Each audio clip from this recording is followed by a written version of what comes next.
mungkin yang belum pernah bertemu dengan saya sama sekali, dan selamat datang kembali yang sudah pernah bertemu dengan saya Iqbal Banyu Sunarja, Iqbal, yang akan mengampu untuk mata kuliah ekonomi perkotaan berpartner dengan Pak Mulyo setelah UTS ini sampai dengan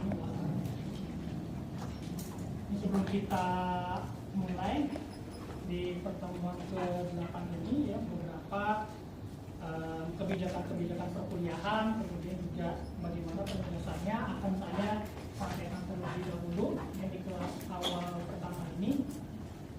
Untuk ekonomi perkotaan sendiri, CPMK-nya, capaian pembelajaran mata kuliahnya ini diharapkan ya Anda mampu mengaplikasikan berbagai model analisis ekonomi mikro dan ekonomi regional. Jadi basisnya adalah ekonomi mikro. Kalian juga kalau nggak salah ya prasyaratnya adalah di ekonomi mikro.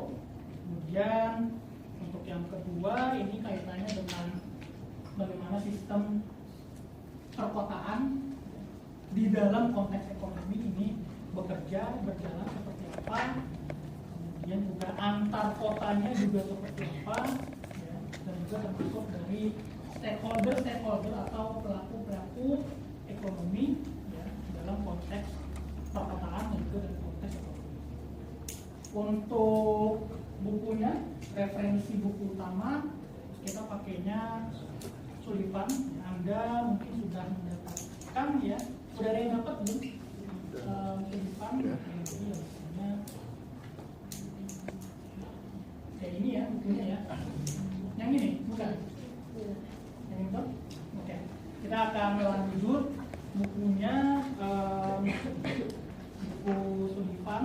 Kalau Pak Mulyo mungkin beberapa mengambil juga dari yang lain, itu buku yang lain. Kemudian juga kalau saya lihat dari slide pemaparannya, slide presentasi dari bahan layarnya itu ya mungkin menggabungkan beberapa buku, tapi di sini ya, untuk kemudahan Anda dan terutama saya juga gitu ya, untuk kemudahan saya juga ya saya memakai hanya satu buku ya, Sullivan yang nantinya akan dibahas untuk paruh keduanya yang setelah UTS ini. Untuk metode pembelajaran sendiri, ini mirip-mirip seperti dengan Pak Mulyo. Ya, nantinya juga Anda akan presentasi, tapi agak sedikit berbeda formatnya. Kemudian setelah presentasi nanti saya masuk untuk menjelaskan materi yang ada. Penugasannya ini yang pertama ya. Jadi ada beberapa komponen penugasan.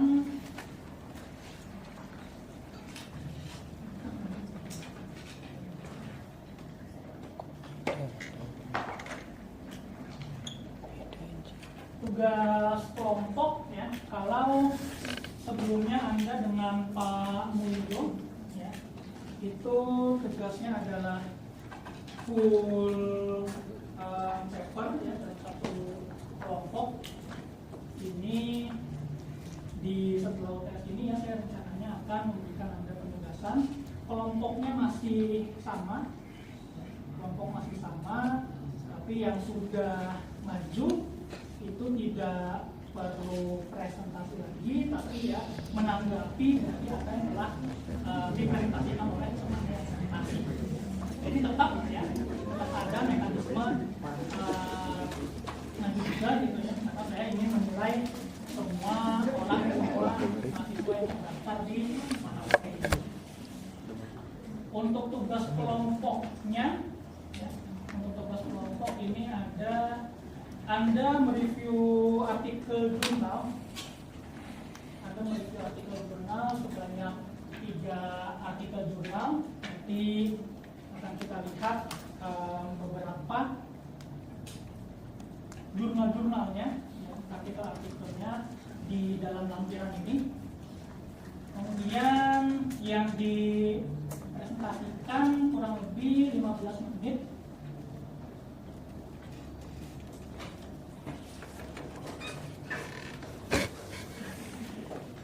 Presentasi dan ditanggapi oleh kelompok lainnya, ya, kelompok yang sudah maju sebelum tes, ya, yang akan dibahas, ya, sebuah prestasi papernya kurang lebih, ya, kira-kira ini 20 menit.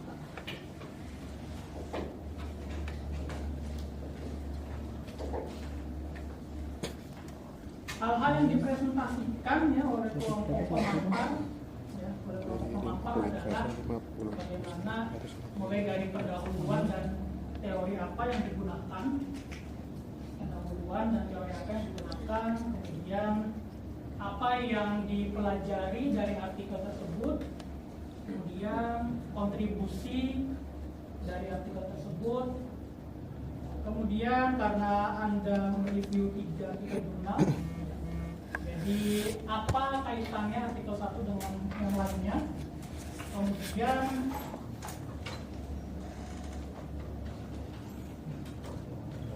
artikel yang satu dengan yang lainnya, kemudian apa saja yang mungkin menjadi keberatan Anda atau komentar Anda terhadap kontribusi artikel tersebut.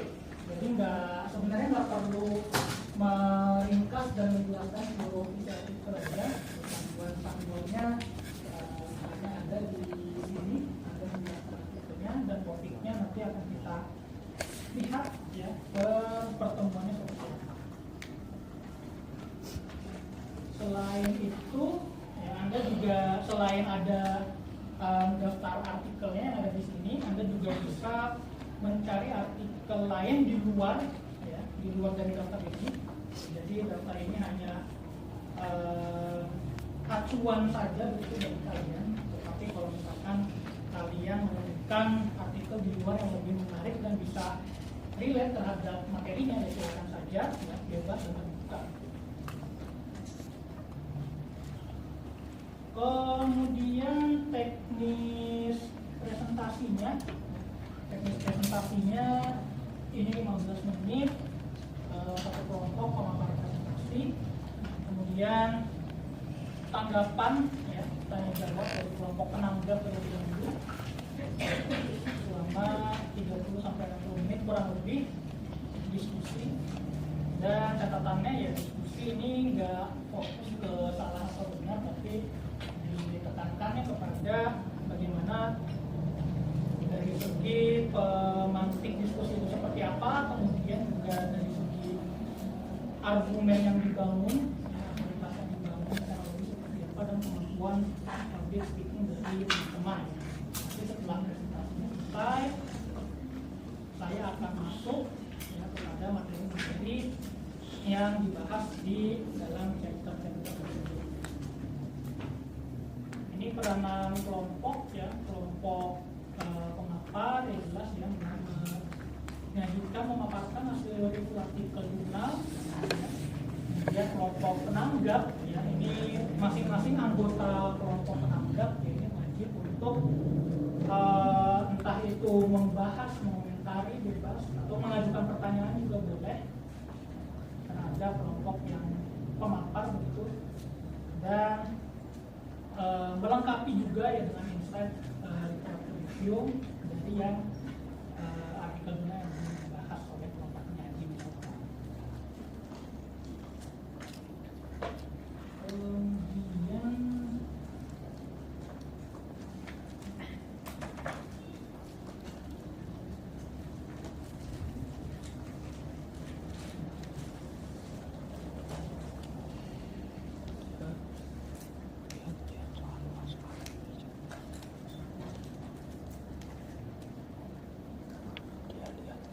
ini kurang lebih daftar kelompoknya, ya, sebenarnya masih sama.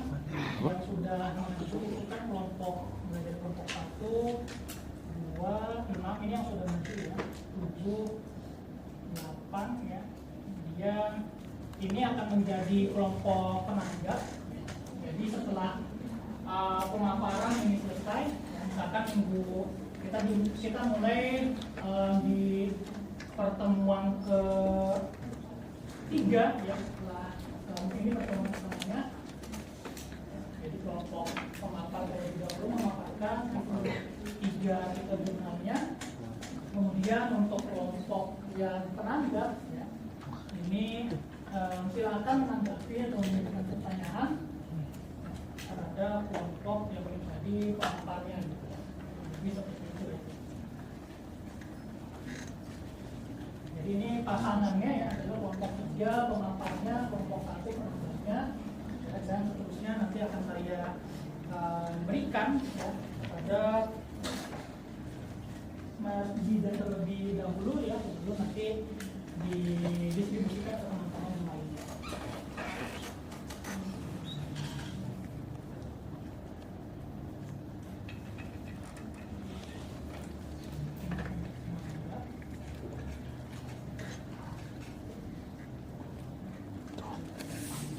Oke, kemudian yang kedua, 3 individu.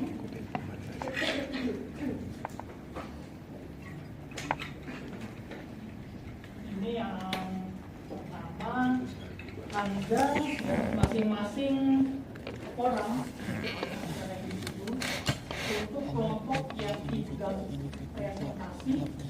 Jadi yang presentasi itu tidak perlu mengerjakan tugas individu lagi. Tapi Anda yang selain kelompok anggota kelompok ini, Anda wajib mengerjakan tugas ini ya, setiap minggunya review 1 artikel jurnal.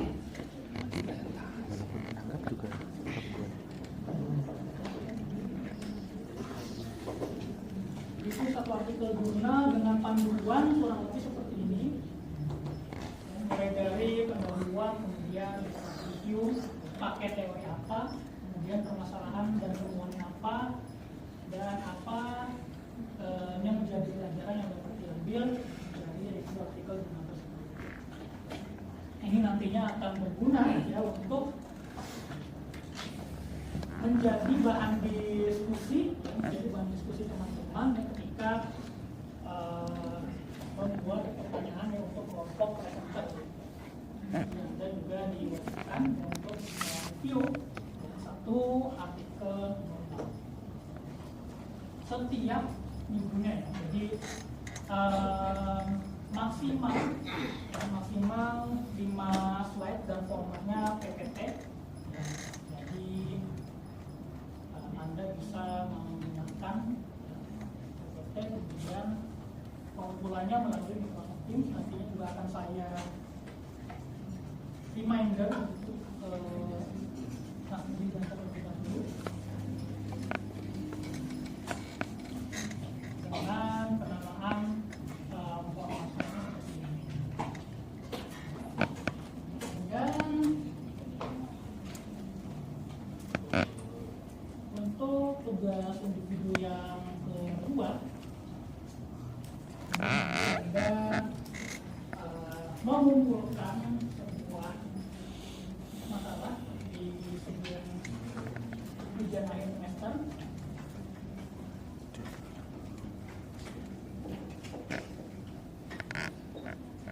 Masalah H-1 kelas ya. Jadi Anda silakan mengambil isu kebijakan atau fenomena yang ada dan menganalisanya menggunakan konsep atau teori ekonomi perkotaan. Yang perlu diperhatikan di sini penilaian yang saya berikan ya, ini adalah dari relevansi, maka teori yang digunakan itu relevan, kemudian ambisi ya, apakah pertanyaan tersebut dia telah dijawab, kemudian kejelasan, kemudian penggunaan referensi dan juga tentunya analisis kritis dari teman-teman. Ingat ini adalah makalah individu, jadi Anda membutuhkan masing-masing perorangan dan dikumpulkan hampir 1 luas ya dalam bentuk PDF yang diberikan ke Microsoft.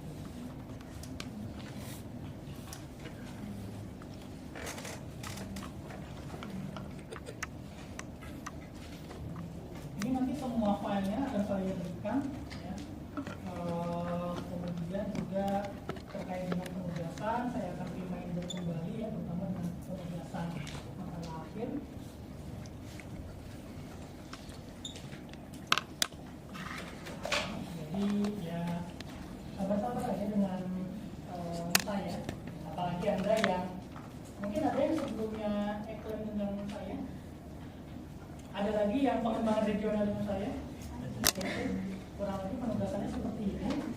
Ya. Jadi mungkin yang bisa dijadikan tipsnya, terutama untuk penugasan masalah akhir, ya, Anda bisa mengambil satu isu, ya, satu data atau satu kegiatan atau apapun lah, fenomena apapun yang nantinya Anda bisa bercabang, ya, entah itu bisa digunakan juga untuk mata kuliah atau pengambil analisis untuk perkotaan, kemudian dibawa ke pengembangan regional seperti apa, kemudian dibawa ke kelembagaan juga seperti apa, itu bisa banget gitu ya. Hanya satu isu itu mungkin untuk mempermudah ya jawaban dari itu. Dan juga Anda sudah semester 6 kan? Jadi semester depan ya nggak lama lagi Anda mungkin apa yang dari sekarang sudah bisa IPS mungkin Anda sudah bersiap-siap untuk IPS ya, tentunya saya digali ya dengan banyak penugasan paper dan banyak penugasan makalah begitu. Jadi supaya Anda juga bisa terbentuk juga, walaupun memang ini dalam tanda kutip atau memang ya terpaksa gitu saja mencari ide-ide untuk penelitian atau untuk minat kalian di semester berikutnya seperti apa. Ada yang pengen ditanya dulu mungkin terkait dengan penugasan? Silakan. Saya mau tanya master tadi jawab itu apakah yang bertanya itu hanya kelompok yang sebagai pengajar atau bisa dikelompok. Jadi saya membuka kesempatan pertama ya untuk kelompok penanggap terlebih dahulu.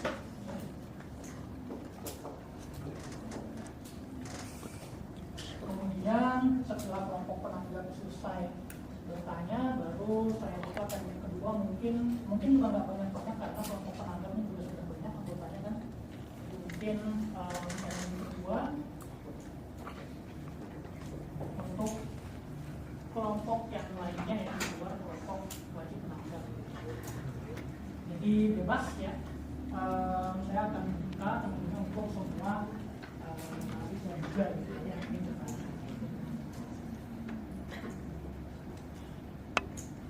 Ada lagi?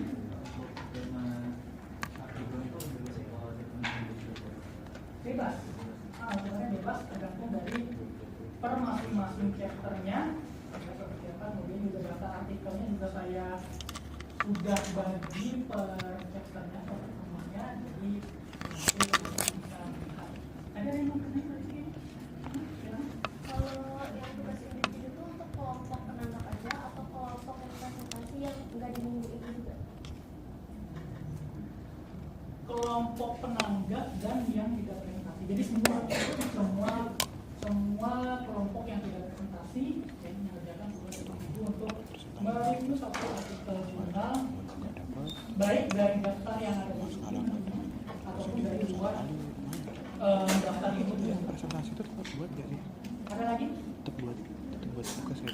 Harusnya itu loh. Ya, terkait dengan kebijakan penilaian, evaluasi dan sebagainya, ini kebijakan kehadiran di UNIR sebenarnya umum ya, Anda diwajibkan maksimal untuk tidak hadir sebanyak 3 kali dalam satu semester untuk satu mata kuliah. Jadi bukan setelah UTS 3 kali, sebelum UTS 3 kali nggak gitu, tapi sepanjang semester untuk satu mata kuliah Anda diperbolehkan 3 kali untuk tidak mengikuti perkuliahan alasan itu.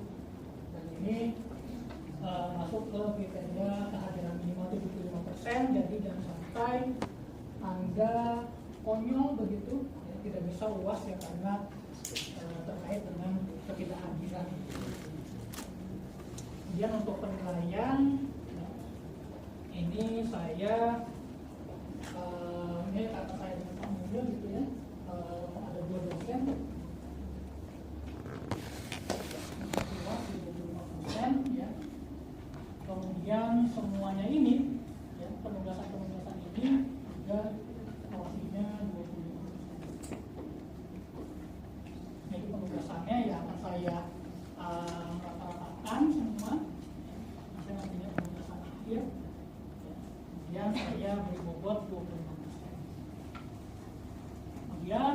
kalian ketahui juga ya, karena ini saya sampaikan di awal ya, karena banyak ya di semester lalu, kemudian sebenarnya juga ya tahun-tahun sebelumnya ya, juga sering menanyakan bagaimana kebijakan transparansi nilai.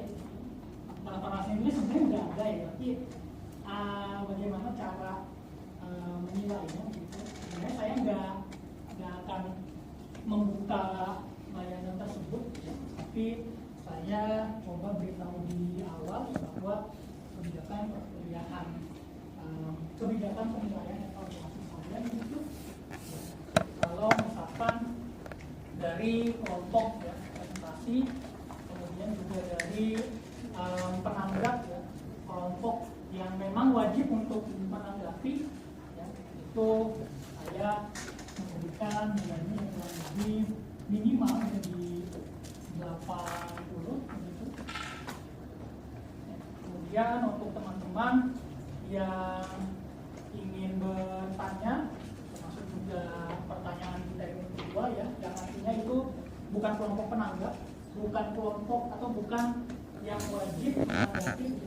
Jadi itu atas dasar kemauan Anda sendiri untuk bertanya, termasuk juga dari pertanyaan ya, ketika saya menjelaskan ya, kemudian tanggapan atau bahkan ya, bantahan dari Anda ya terhadap apa yang saya jelaskan ya, itu saya akan beri ini juga saya beri poin minimal ya, minimal itu di 85, dan bahkan ya kalau Anda menanggapi bahkan membantah apa yang saya jelaskan itu, Anda sudah membaca terlebih dahulu ya, pasti akan saya beri poin plus lagi ya, minimal 90. Jadi sangat dimungkinkan begitu. Saya juga, karena saya juga baru memegang di mata kuliah perkotaan gitu ya.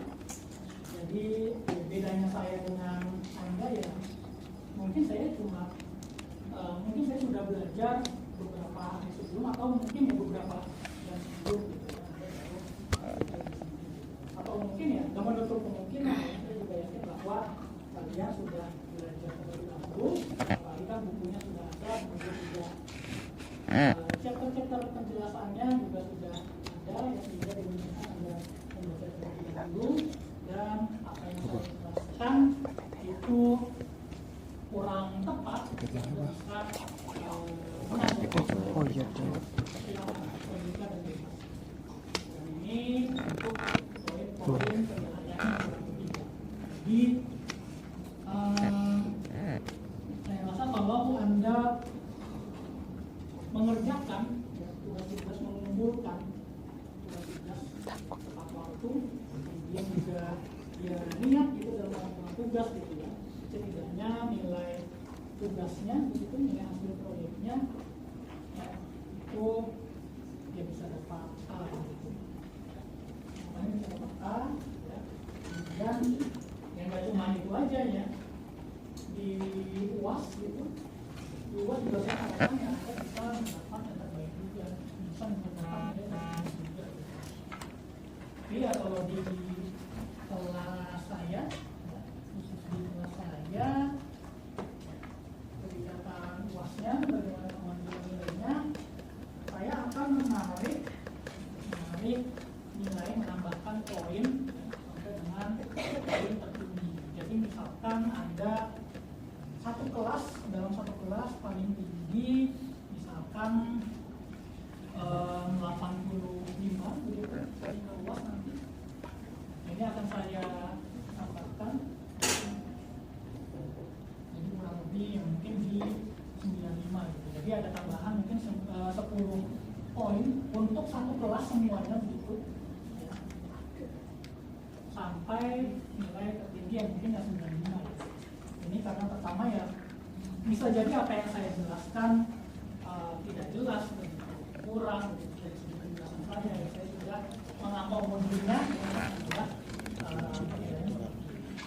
tapi Tapi saya juga nggak bisa memberikan nilai sampai sempurna 100 juga gitu ya. Karena sejatinya ya soal-soal nanti UAS ya meskipun saya belum buat juga, tapi ya kemungkinan dia akan banyak analisis dan argumen-argumen. Jadi ya mungkin nggak akan sampai nilai sempurna 100, bisa kan sampai ke 90 kurang lebih.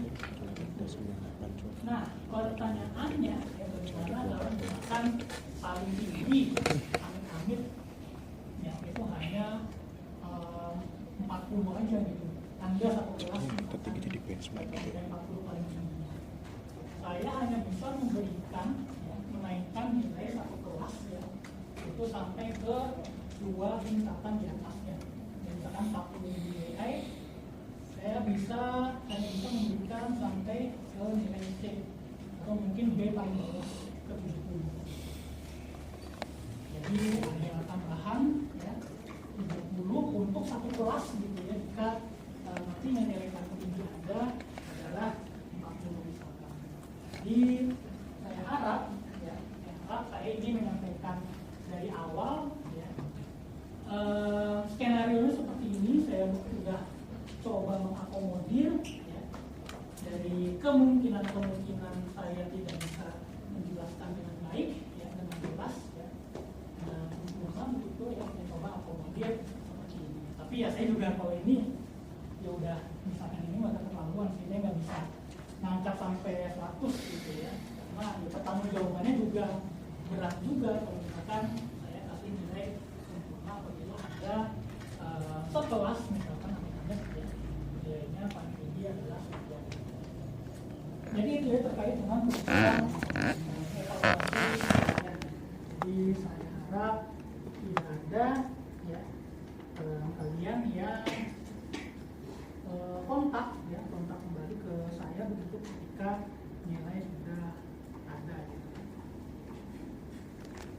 Mungkin ada pertanyaan dulu, silakan.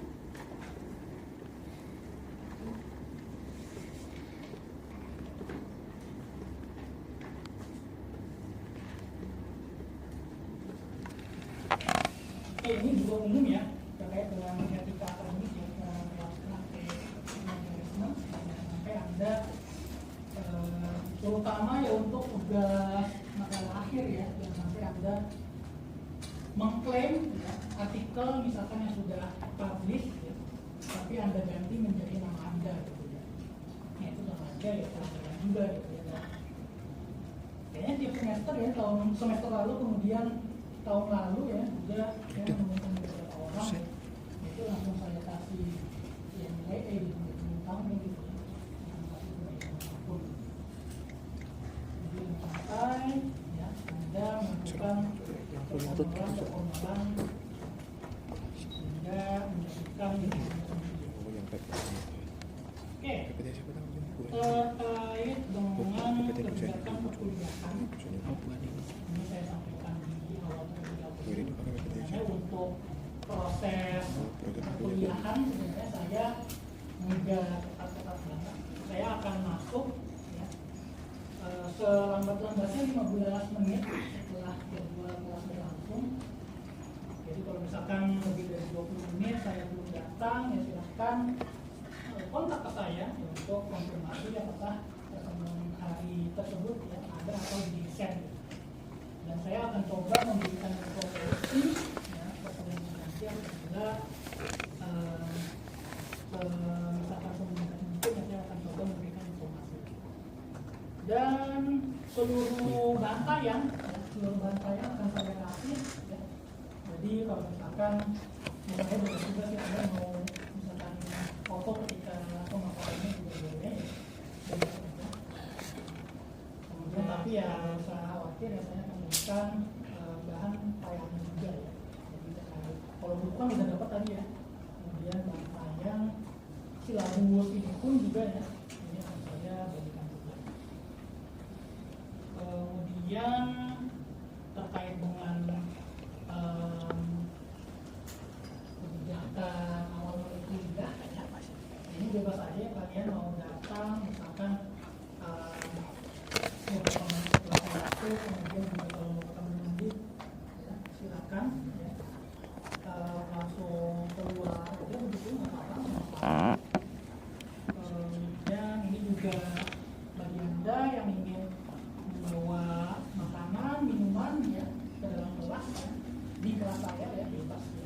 Kalau di kelas saya bebas saja, asal ya sampahnya di buang tempatnya, dan pastikan juga ya teman-teman di sebelah Anda juga ya mendapatkan yang ada restoran juga gitu ya, bagi-bagi lah gitu. Kalau ini saya bebas saja sih makanan minuman ya. Tapi jangan sampai menyulitkan pada kebersihan yang ada di sini. Oke, kemudian ini ya ketidakhadiran ya, Anda segera konfirmasi ketika Anda tidak hadir ya, ini maksimal 3 kali ketidakhadiran. Jadi kalau tidak bisa memenuhi minimal 75% ya, Anda tidak dapat mengikuti ujian akhir ya. Dan menurut saya jangan sampai Anda seperti itu. Segera konfirmasi ketika ada penugasan dari kampus ya, misalkan lomba, konferensi, kontes ya, kemudian ada surat tugas yang dari kampus, termasuk juga kepanitiaan, izin atau sakit ya. Ini Anda segera konfirmasi ya ke saya ya, paling enggak ya selambat-lambatnya. Selain kekurangan kehadiran, apabila Anda terjadi seperti itu ya, paling lambat H-7 sebelum periode ujian dimulai.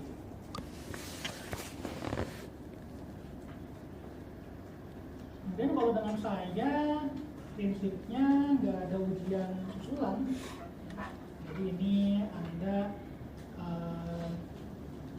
harus konfirmasi ke saya ya, apabila Anda tidak dapat ikut ujian ya, itu sama seperti tadi rasanya tahu ke lomba, konferensi dan lain sebagainya, korban dan dengan mengirimkan surat keterangan terkait.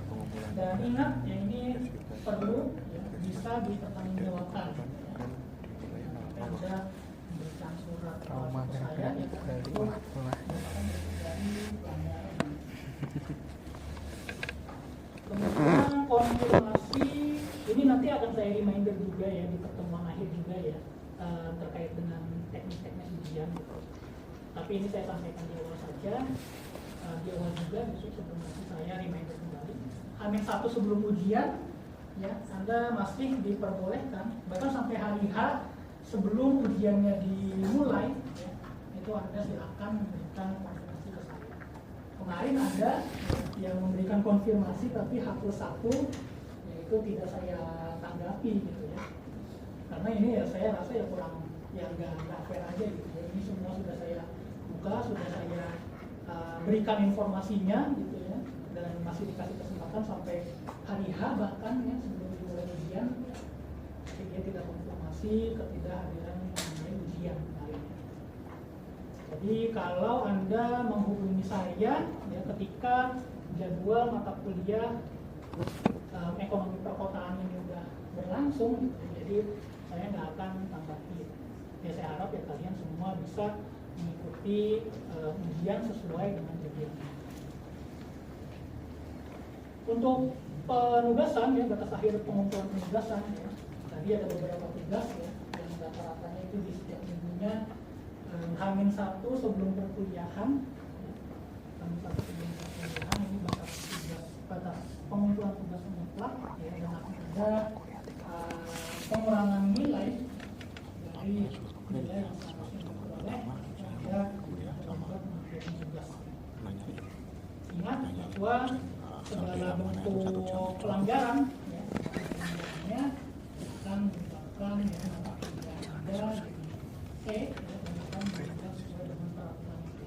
Anda bisa unduh ya, baca sendiri ya, jika ingin berbuat curang ya, jika ingin berbuat pelanggaran. Tapi kalau ya pengen lurus-lurus aja begitu ya, ini bisa diabaikan peraturan ini ya. Saya harap ya Anda tidak ya melakukan pelanggaran, karena di UTS kemarin ya, saya mendapat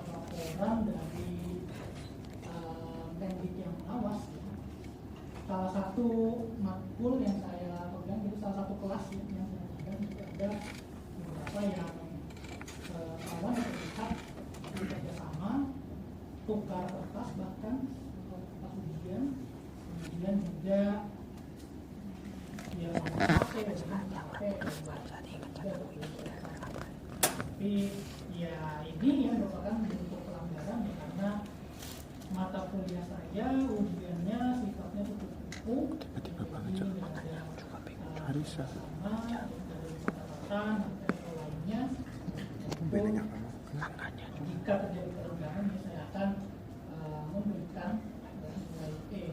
terus lo kan pengecekan apa sih? Kemudian nilai ya sesuai dengan informasi dan telah mengakomodasi Kira laptopnya beberapa kesalahan-kesalahan saya ya. Ini nilai ya, bersifat final. Jadi bagi Anda yang ingin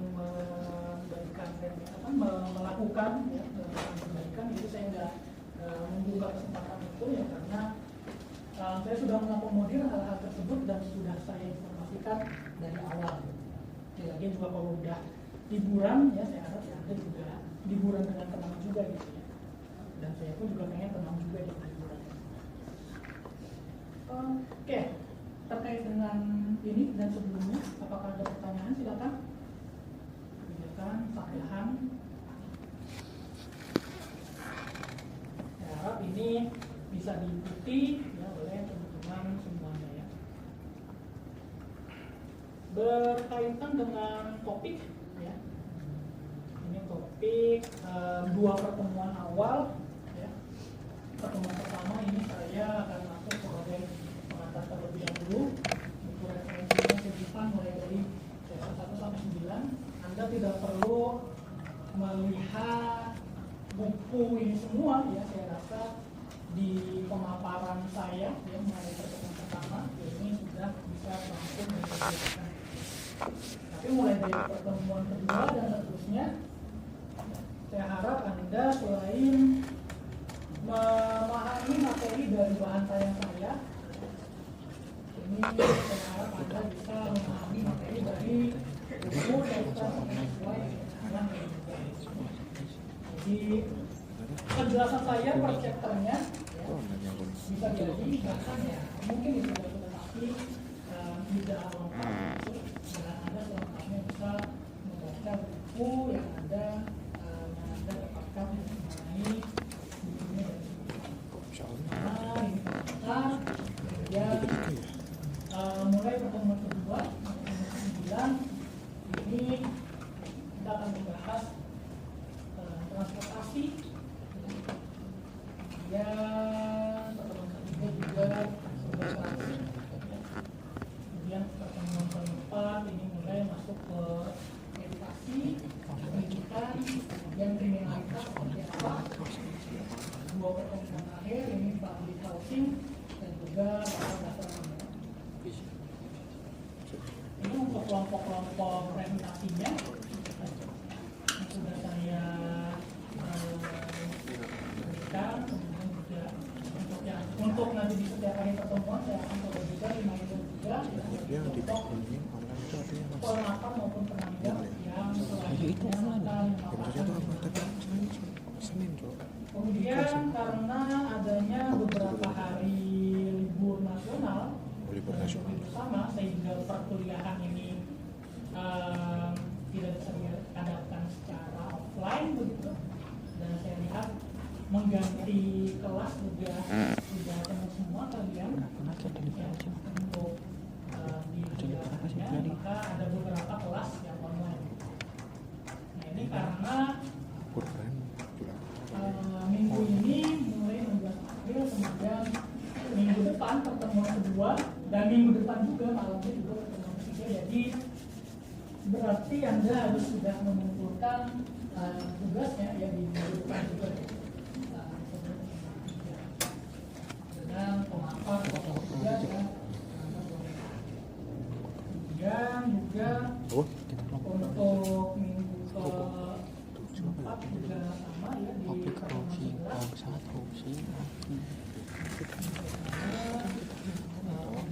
online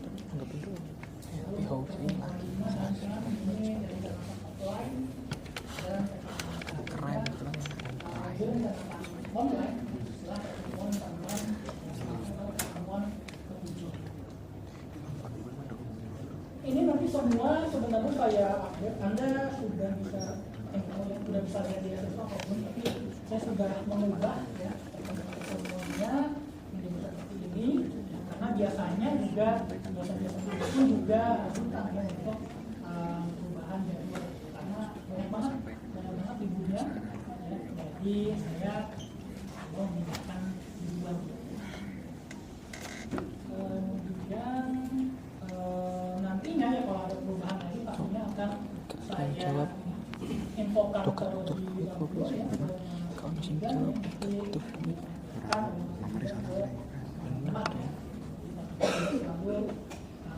update lihat di kemudian untuk bahan review artikel jurnalnya ya, Anda bisa lihat di masing-masing saya sudah coba mengingat ya, dengan masing-masing pertemuannya ya. Jadi bentuknya seperti ini, daftar referensinya mulai dari pertemuan 10 ya, pertemuan 3 atau minggu depan online. Dan untuk kelompok 3 artikel jurnal, untuk individu ya itu 1 artikel jurnal. Nanti Anda bisa lihat masing-masing untuk tiap pertemuannya dan mencocokkannya dengan silabus. Ya. Pak, nanti yang tersebar membantu jurnal dari ini. Boleh. Ini sebenarnya ya ini masih campuran ya antara buku dan jurnal. Jadi teman-teman berpilah-pilah ya, mana yang merupakan buku, mana yang merupakan jurnal. Gak mungkin Anda mereview satu buku ya, beratus-ratus halaman ya. Jadi saya coba ini dari daftar pustakanya kan sudah ya di belakangnya gitu. udah dicariin. Ini saya coba tulisannya, saya coba contohkan. Dan tapi ini masih antara buku dan jurnal. Jadi mungkin masih sedikit gitu Anda diperkenankan juga untuk mencari artikel jurnal dari luar juga ya. Ini kurang kemudian. Tapi ini saya sudah coba buatkan, jadi Anda tinggal lihat proses semuanya yang dari sebelum 11 sampai 14 seperti apa. Ini juga filenya juga karena saya balikan. Ada lagi? Daftar kelompok masih sama, daftar kelompoknya tadi saya sudah lihatkan juga, dan setiap pertemuannya akan saya coba untuk reminder ya untuk kelompok-kelompok.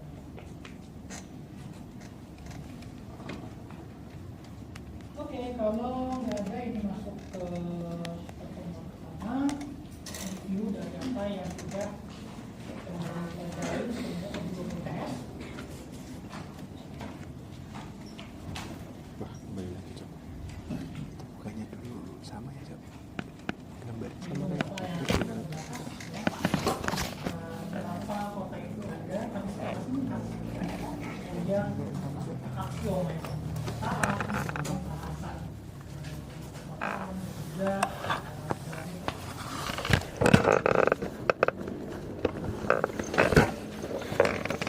di ekonomi perkotaan sendiri ya, ekonomi perkotaan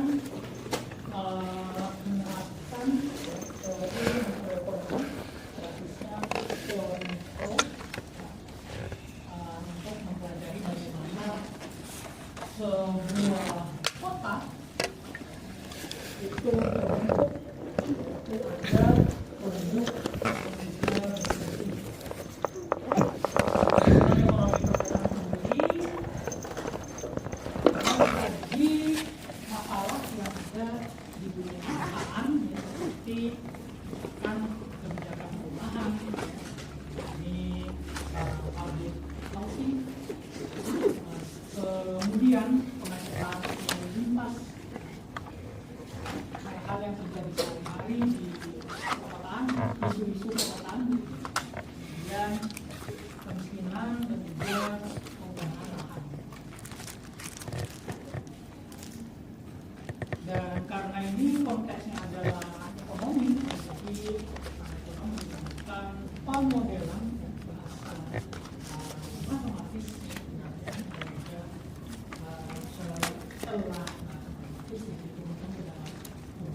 gitu.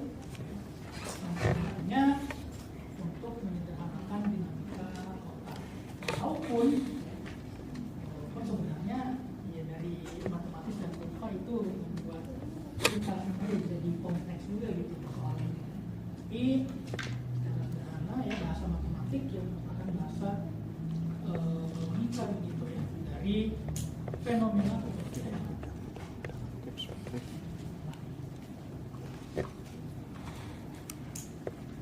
Kemudian perkotaan dan karena ini juga masuk ke konteks regional, tadi didefinisikan antara geografi ya, dan juga ekonomi. Antara geografi dan juga ekonomi. Jadi dari segi ekonomi sendiri, ya, ini eksplorasi bagaimana karena ekonomi itu adalah ilmu ini.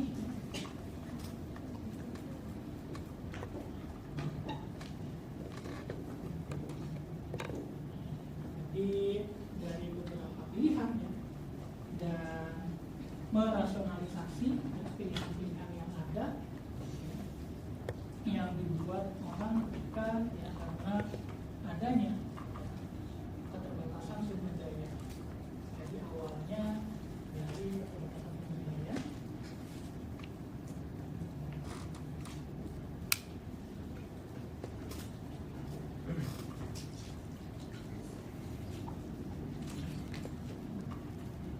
Lalu muncullah pilihan dan pilih. Dan dari segi lingkup paling kecil, rumah tangga bisa memaksimalkan utilitas mereka, memaksimalkan kepuasan mereka, sementara perusahaan memaksimalkan keuntungan mereka. Ya, Anda pasti ingat betul ya bagaimana penggunaan rumus ya, menggunakan Lagrange ya, kemudian fungsinya apa, keterbatasannya apa ya, subjek itu apa gitu ya, untuk memaksimalkan utilitas kalau rumah tangga. Kalau dari segi perusahaan itu meminimalisasi biaya. Kemudian dari geografi ini mempelajari bagaimana berbagai hal diatur di muka bumi ini, termasuk juga di ruang angkasa juga. Jadi di ekonomi perkotaan lebih menggabungkan antara ekonomi dan geografi, mengeksplorasi pilihan-pilihan geografis atau berbagai geografi sebagai faktor penting dari rumah tangga untuk memaksimalkan kualitas dan perusahaan yang meminimalisasi biaya.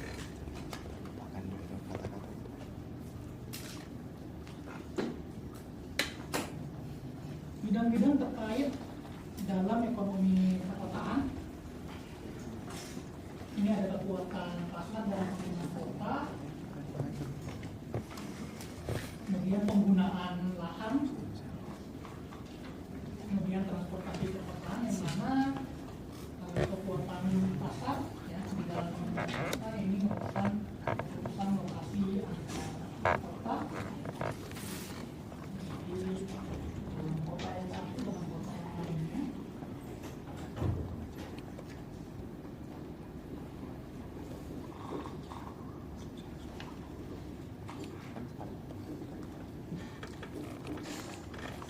Satu dengan kota yang lainnya itu bagaimana keputusannya. Itu namanya spasial urban economic. Kemudian kalau di penggunaan lahan yang ada di dalam kota ini merupakan keputusan lokasi intrakota yang ada di dalam internal kota itu sendiri, bagaimana pemanfaatan lahan itu langsung.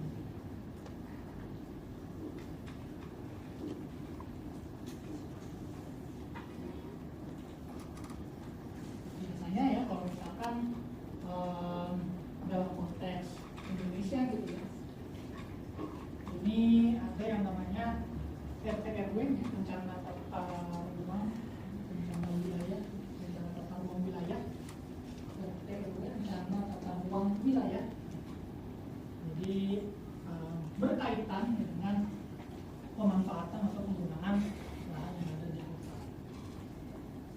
Kemudian transportasi perkotaan juga termasuk juga ingin melihat seberapa pengaruhnya peranan dari angkutan massal dalam sistem transportasi dari perkotaan. Misalkan kalau ini karena bukunya konteksnya Amerika Serikat, ya, dimana Amerika Serikat itu sendiri kalau kita tarik lebih jauh gitu ya, kebijakan transportasinya ya, itu lebih ke arah transportasi darat gitu, karena antar kotanya sendiri jalan wilayahnya itu bisa jauh, bisa beratus-ratus kilometer ya, beribu kilometer bahkan ya, untuk dari negara bagian satu ke negara bagian yang lainnya gitu. Jadi ini isu-isunya adalah ya, kita akan bis lebih efisien daripada apian gitu dan lain sebagainya.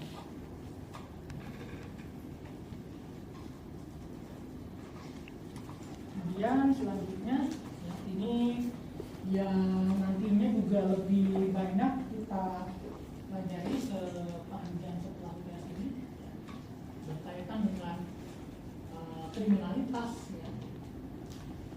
Kemudian yang dikaitkan dengan apakah karena kemiskinan dan juga prestasi pendidikan yang rendah. Nah ini nanti akan kita bahas juga. Kemudian kebijakan perumahan ya.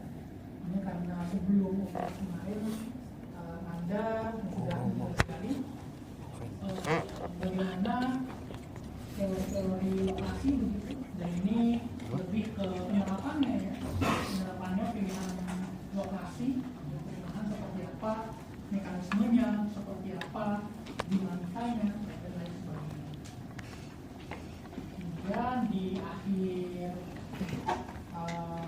mata kuliah ini nanti akan dibahas kembali ya, mengenai pemerintahan daerah ya, termasuk juga bagaimana keuangan, pengeluaran pendapatan dan sebagainya dalam konteks pemerintahan daerah, dengan konteks yang lebih kecil lagi adalah konteks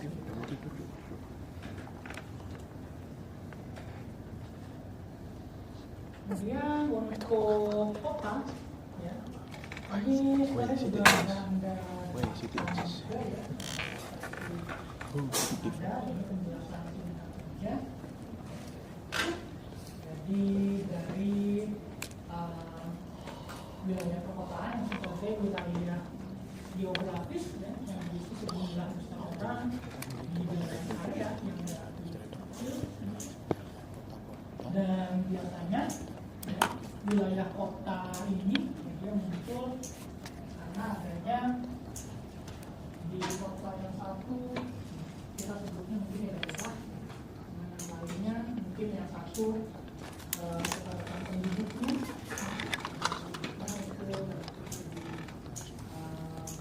kecil, sementara yang satu lagi ya, itu sudah relatif banyak, yang menjadi yang satu daerah tertentu gitu. Dan biasanya ya dengan penduduk yang banyak, pertumbuhan penduduk yang banyak di satu wilayah tersebut gitu ya, dan dengan berbagai macam beragam belakang dan lain sebagainya, itu menimbulkan ada isu-isu sendiri, ada permasalahan-permasalahan sendiri yang pemerintah masuk, ya, kebijakan masuk, ya, dan itu ya, menerapkan ya, adanya perkotaan yang dari awalnya adalah kepadatan wilayah atau kepadatan penduduk di sekitar. Dan tiga kondisi yang ada di perkotaan yang ada kota berkembang, sebenarnya agar wilayah dapat berkembang begitu. Biasanya kalau misalkan pertanian, kalau misalkan di Indonesia ya konteksnya yaitu biasanya ya di daerah, di kabupaten dan lain sebagainya. Kalau ini konteksnya di misalnya di luar negeri begitu ya. Ini kelebihan hasil pertanian, jadi orang-orang di luar kota yang harus menghasilkan cukup makanan untuk mengembangkan diri mereka sendiri dan juga jadi sampai akhirnya dalam tanda kutip ekspor tapi di dalam satu negara. Ingat bahwa kalau kita bicara konteksnya regional ya wilayah, yaitu batasannya ya bukan lagi batasan komunikatif tapi kemudian produksi perkotaan jadi penduduk kota harus menghasilkan sesuatu yang dibutuhkan dengan apapun makanan yang disarankan oleh pekerja di pedesaan. Dan adanya ya transportasi untuk pertukaran, jadi harus ada sistem transportasi yang efisien untuk mengantisipasi bagaimana pertukaran makanan dan produk yang ada di kota. Jadi distribusi ya, jadi berkaitan dengan distribusi.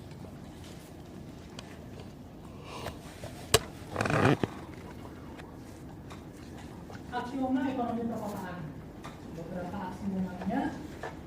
Yang pertama, ini harga menyesuaikan diri untuk mencapai keseimbangan lokasi. Ya, jadi berkaitan dengan entah itu fasilitas, ya. Kemudian ya fasilitas berarti banyak banget ya faktornya. Kalau Anda bandingkan di kota yang satu dengan kota yang lain itu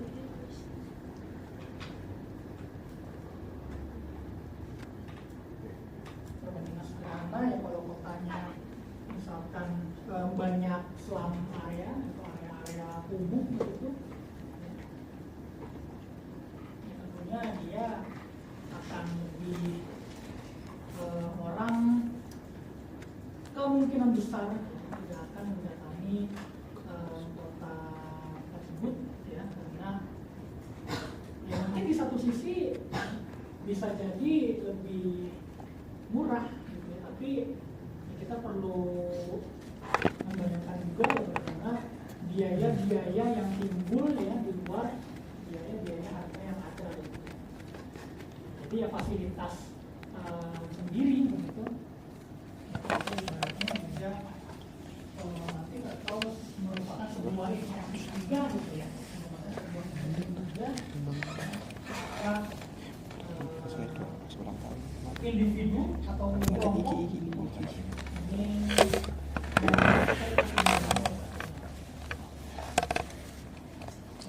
juga ya, di pasar terlihat lagi juga upah menyesuaikan dengan untuk membuat orang bekerja di lingkungan yang diinginkan ataupun yang tidak diinginkan gitu.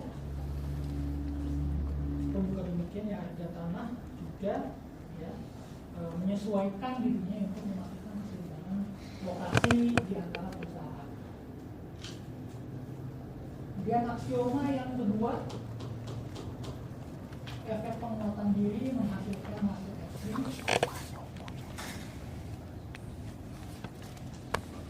Jika satu jenis orang pindah ke suatu daerah, ya, daerah tersebut menjadi lebih menarik bagi orang dengan tipe yang sama, ya, lokal atau orang dengan tipe yang sama berkumpul di sebuah tempat. Lagi-lagi karena adanya pertanyaan tadi mengapa kota itu ada, juga lebih kepada juga, kemudian juga bagaimana mekanisme dan dinamikanya tersebut keluar atau masuk ke dalam sebuah area yang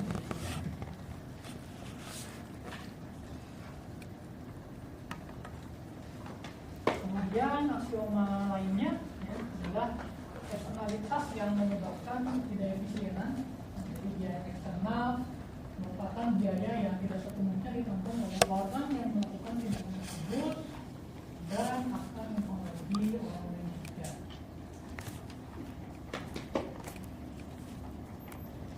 Ini yang harus kita keluarkan ya, karena kita terganggu ya, atau menghasilkan insentif dalam tanda kutip yang negatif gitu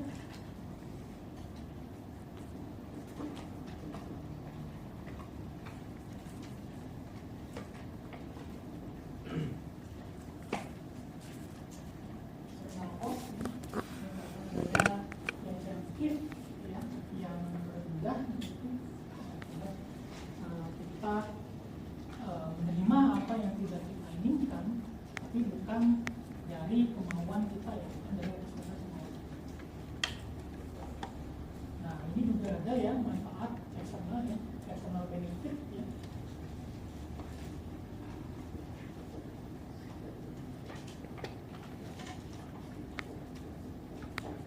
Ini kalau ya insentifnya kita menggunakan insentif yang positif,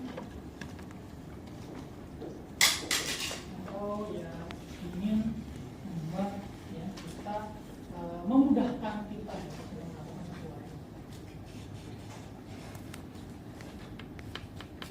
Kemudian aksioma berikutnya ya, produksi yang tunduk kepada skala ekonomis ya, ekonomi komersial. Sebelum itu apakah ada ide? Anda masih ingat apa itu skala ekonomis? Silahkan, ada ide? Salah satu aksioma ekonomi perkotaan adalah produksi ya, dalam tanda kutip dia tunduk kepada skala ekonomis. Apa yang dimaksud dengan skala ekonomis? Apa sih ekonomi komersial itu? Makin besar semakin murah. Ada ide silakan.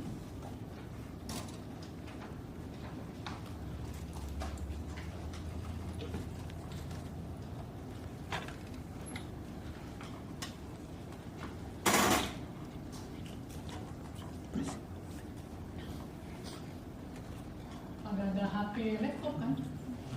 Ya. Boleh apa? Ekonomi komersial coba. Apa sih dari Anda yang dapatkan HP itu?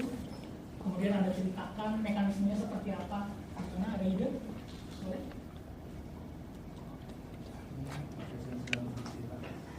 Jadi penambahan impornya itu kemudian itu didapatkan dari penambahan impor itu lebih besar daripada cost impornya. Jadi berkaitannya dengan biaya produksi juga ya. Selain adanya apa setelah memang di awal-awal gitu kan gitu, kemudian setelah berproduksi pada tingkat tertentu ya, ini kita bisa memproduksi dengan biaya yang lebih lagi gitu. Itu yang disebut dengan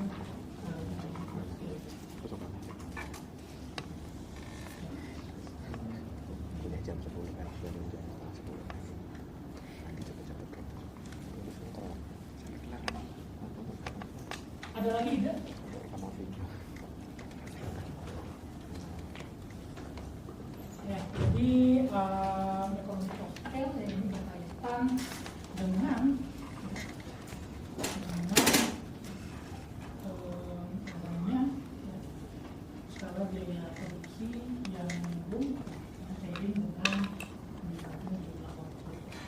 Dan konteksnya di dalam perkotaan sendiri, kota-kota yang ya industrinya ya berproduksi ya, apapun industrinya apapun itu dia sudah mempunyai pelanggan-pelanggan tertentu, pelanggan tetap, kemudian distribusinya yang bisa jadi lebih murah gitu. Kemudian juga produksinya jadi lebih murah juga, dan ini yang dinamakan oleh ekonomi scale.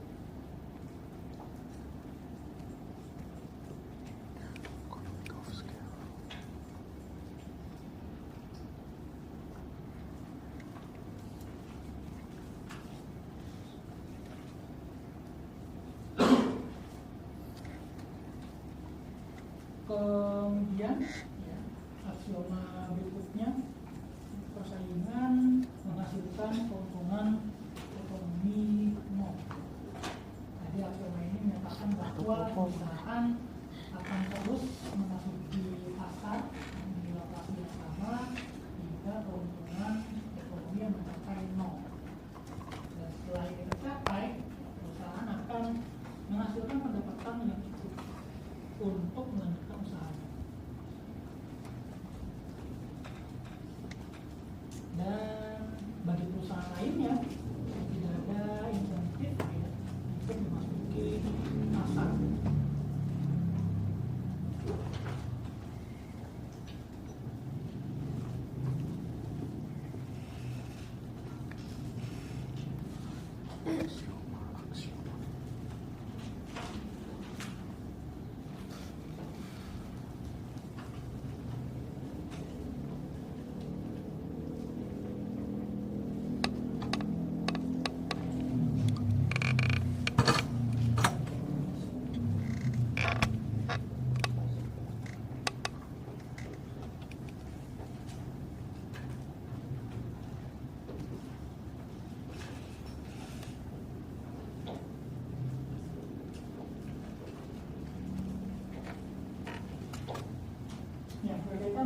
aksioma eksternalitas ya, dan nantinya akan kita bahas juga sebenarnya, tapi sebagai pengantar ya, kalau kita lihat bagaimana kota-kota besar ya, Semarang, Surabaya, Jakarta bahkan ya, ini mengalami kemacetan begitu ya. Kemudian hal ini yang menjadikan sebagai eksternalitas negatif ya. Jadi yang saya ingin tanyakan ya, apakah Anda ada ide ya, gimana kemacetan lalu lintas yang ada itu merupakan contoh eksternalitas negatif ya. Mengapa ya. Kemudian bagaimana mekanismenya, dan menurut Anda ya, kenapa pasar ya, kenapa pasar tidak dapat menyelesaikannya tanpa adanya intervensi ya, dari kebijakan publik.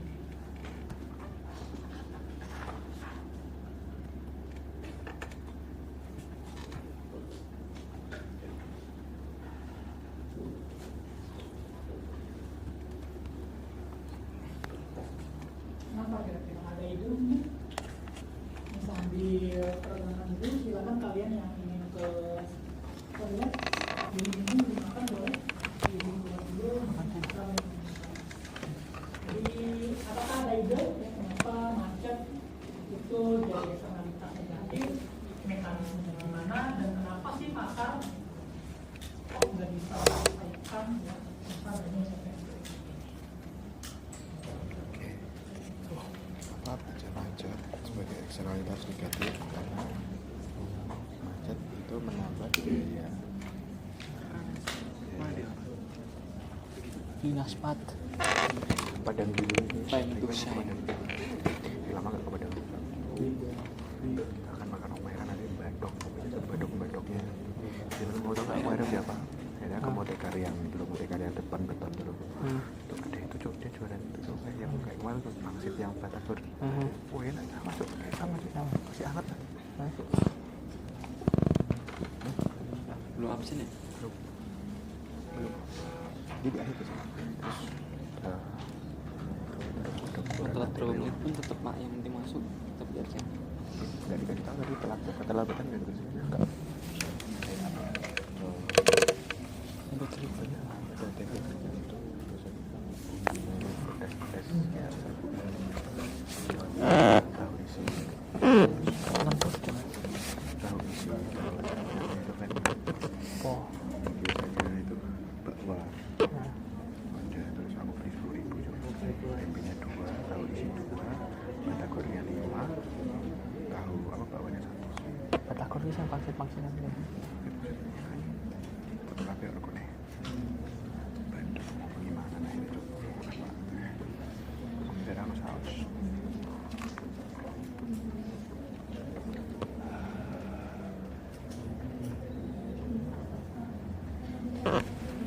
Bentim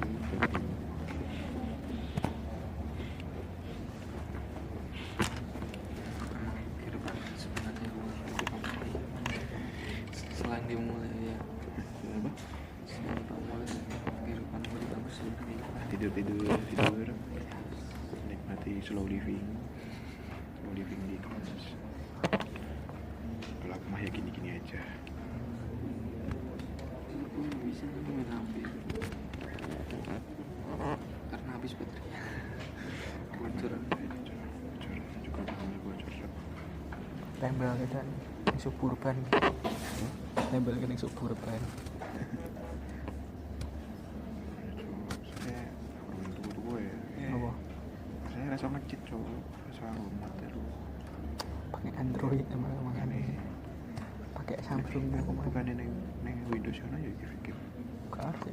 Cowok. Neng Windows kan berarti sana motor. Gak ngerti. Itu dong, Fred. Anjir. Kemudian kita otak hati. Neng, price di hubungi aku neng. Anjir. Lah aku cerita kapan cuk? Kan mau di Mama Ira. Aduh, tai. Pakai apa ngono mau tek nang akeh wong ngono. Apa? Ya maksudnya mengibar mari ngono lho. Neng budine.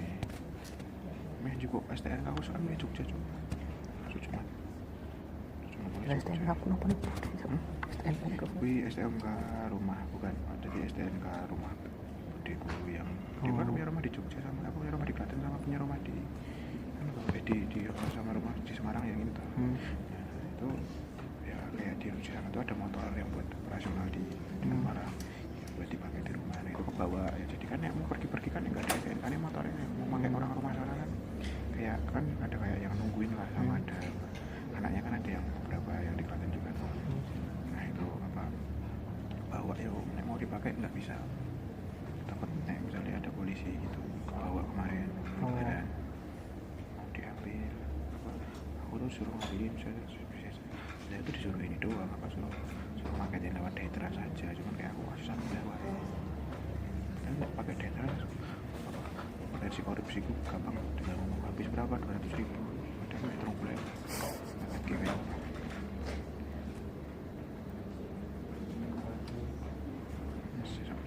makanya gue bagi juga kali bisa sumatnya bisa mulai aku kayak tahun waktu kayak gini yang selalu nyari sebetulnya wingi Selasa cuman kan Selasa ini acara apa sih wah dijak ini sih awal kayak itu kan dari itu akhirnya Oke, silakan pendapat. Bebas. pakai pendapat juga Pendapat. Boleh? Kenapa? Ketua silakan pendapat kaki coba. Mau dari dulu juga. Jadi bisa sekarang macet, nah itu kan menimbulkan eksternalitas Lebih keras lagi. Oke, sekarang macet, nah itu bisa menimbulkan eksternalitas kayak polusi, terhambatnya distribusi barang, dan nantinya kenapa pasar tidak bisa menyelesaikan karena jalan raya itu kan adalah barang eksternal ya, yang non-excludable yang disediakan oleh pemerintah, dan swasta tidak mau memberikan insentif terhadap barang tersebut, sehingga biasanya swasta itu maunya kerjasama sama pemerintah untuk kayak bangun jalan tol gitu kan. Jadi pasar tidak bisa menyelesaikan. Jadi kata kuncinya ada di jenis barangnya. Gitu. Ya. Belakang dulu tadi, boleh?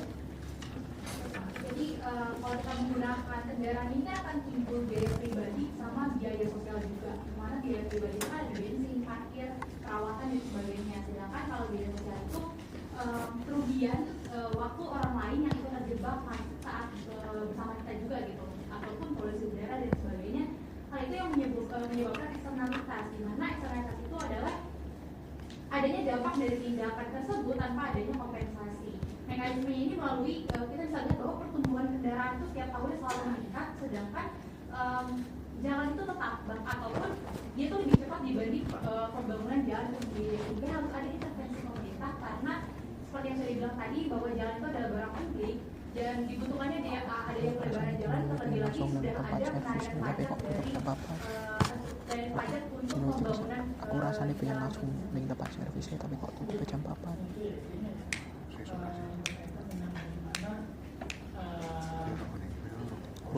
Malah jawab ini Jenis barangnya yang ditimbulkan yang peleburan dari efek-efek yang reviewnya paling apik kuwi ini saya sih rong ewu tuh ono fotone barang sing nge-review nek rong ewu terkenal tak dulu kayak gini dari Salatiga untuk kesini cocok kebetulan sih belajar Cenderung lebih ke dianggap bahwa pasar itu sulit selesai dengan tragedi kamu mau bukan konteksnya aja sih ya, karena memang itu ya dari jalan dan bisa menyukurkan sebagai orang melakukan mengambil sumber daya di dalam itu eksploitasi nah eksploitasi gimana berasal dari spesial lebih gede benar bisa secara langsung dimulai eksploitasi itu kira mengambil secara publik secara eksploitasi itu memanfaatkan output yang sekarang tapi dia tidak menyerap tapi dia tidak dibawa motor yang panjang. terkait dengan Ini kan dengan insentif waktu yang jalan. ada yang untuk Jangka panjangnya jalan itu perusahaan swasta yang mau bangun atau enggak ya biasanya ya perusahaan kan intinya meminimalisir biaya Tragedi of common cuma ada satu di atau dunia. kalian. Mungkin mikirnya gitu. Walaupun kita kurang. poin tapi sama yang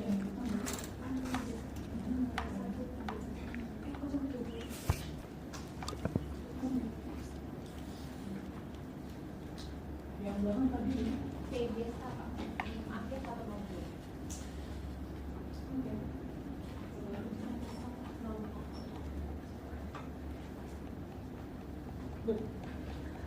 kita lanjut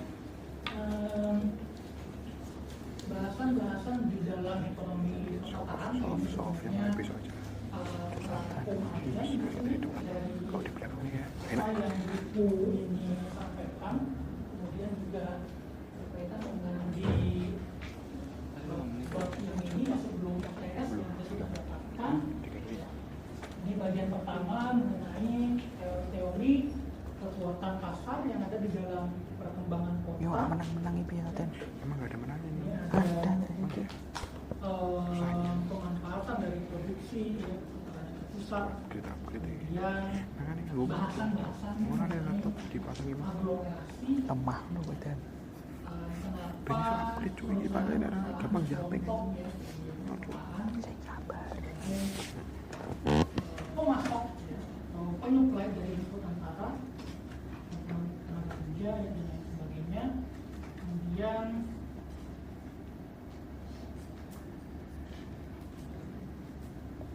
ukuran perkotaan yang seimbang ya seringkali menuju ukuran optimal dari pematannya kemudian di berikutnya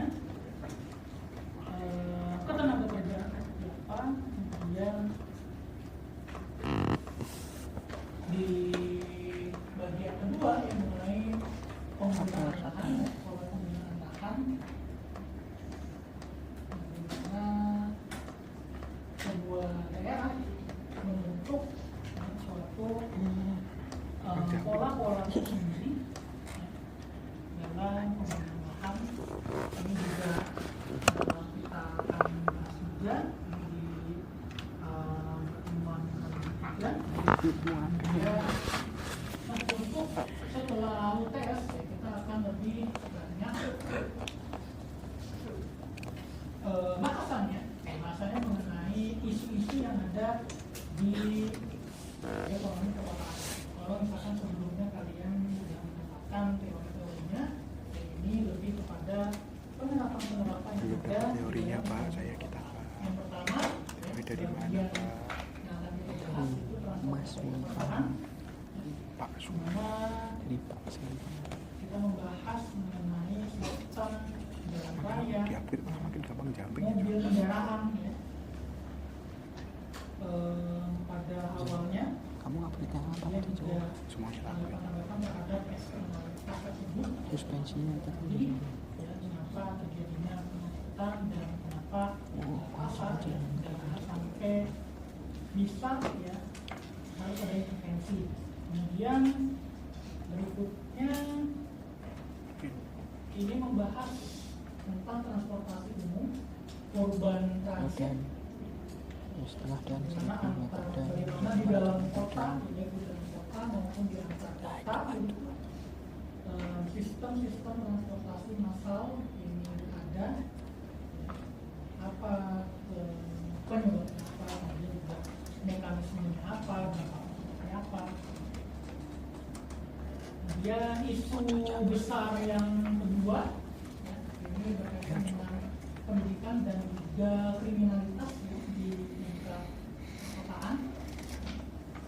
Casis Banyak membahas pendidikan dan eksplorasi kontribusi dari proses awalnya adalah fungsi produksi daripada pendidikan dari input utama, input acuannya termasuk juga bagaimana lingkungan sekitar, kemudian peer group atau Jadi mau main di kelompok perpustakaan. yang Jadi ada gitu. peranan Gak ngapa-ngapain. ada tenaga Merenungkan laptop. dan yang berkaitan juga yang sering-sering dikaitkan dengan tingkat pendidikan yang rendah karena kriminalitas ini berada, kemudian juga rasional kriminal karena setiap tindakan apapun tindakannya ini dilakukan ya secara rasional begitu, termasuk juga tindakan kejahatan kriminalitas sekalipun, kemudian mengeksplorasi dari perilaku kriminal yang rasional terhadap tindakan publik. Isu besar yang ketiga ya, ini terkait dengan public housing atau kebijakan perumahan, berkaitan juga dengan apa yang telah kalian dapatkan mengenai teori okupasi. Ini kenapa perumahan bisa bersifat heterogen dalam satu kota, kemudian juga bagaimana pembahasan mengenai kebijakan perumahan itu, pembedaan, apakah ada pembedaan antara yang berkaitan dengan income dan yang isu yang terakhir yang kita bahas ini adalah pemerintahan daerah. Jadi pemerintah hadir ini karena adanya ya betul tadi barang jenis barangnya publik, kemudian juga insentif dari individu ya, dalam hal ini individu, stakeholder individu maupun perusahaan swasta dan ini tidak dirasa ya tidak cukup untuk memperbaiki permasalahan perkotaan yang sifatnya jenis barang tersebut adalah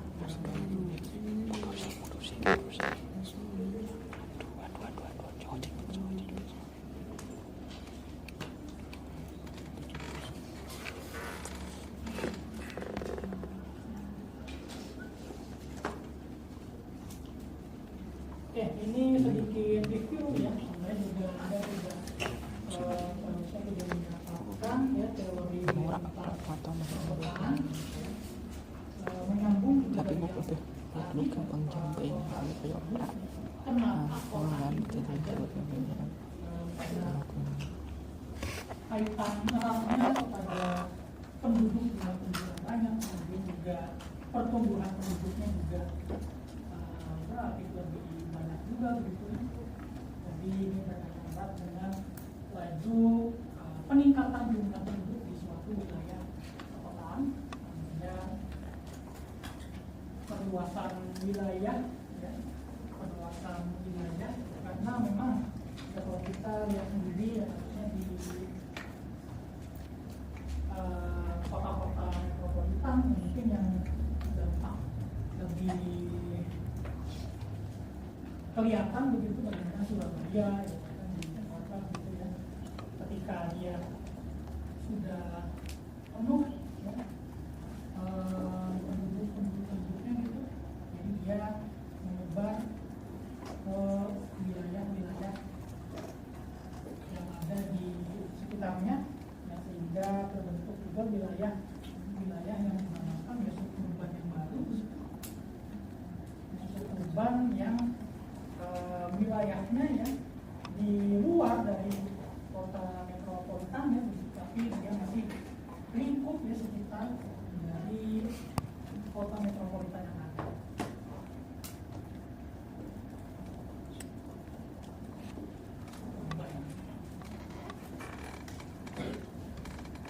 Yang sebenarnya ya secara alamiahnya ya ini dikaitkan erat dengan peningkatan populasi.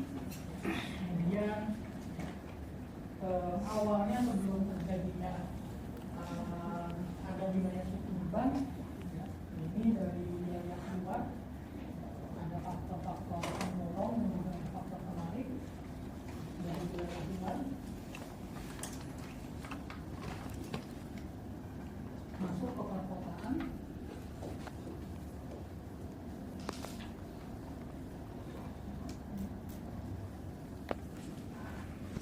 atau ya bisa jadi ya udah memang awalnya ya memang awalnya penduduknya banyak, tapi juga dari luar daerah yang masuk. Ini pertumbuhan perkotaan.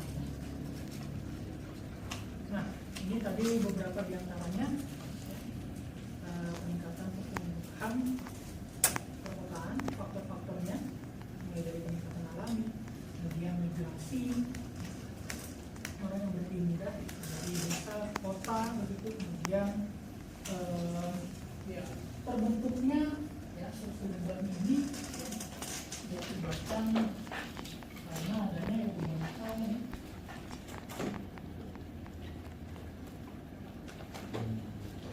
Jadi ya penyebaran wilayah penduduk begitu berkaitan dengan ya pastinya dia individu ya, menginginkan biaya yang lebih murah, walaupun memang ya di wilayah-wilayah yang ada di ini cara biaya transportasi ya, pasti ada ya, biaya transportasi lagi yang lebih tinggi lagi. Tapi hal ini berkaitan juga dengan kebijakan dari lahan, kemudian juga harga lahan, harga perumahan di daerah usaha kota ya. Sehingga dia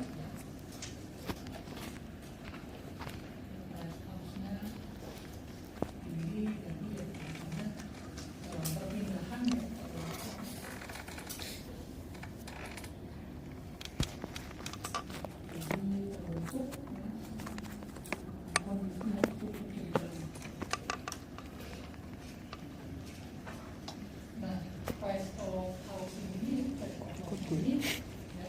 Akan lebih lanjut juga gitu dibahas juga di dalam paruh kedua ya dari mobil apa dan mobil muda.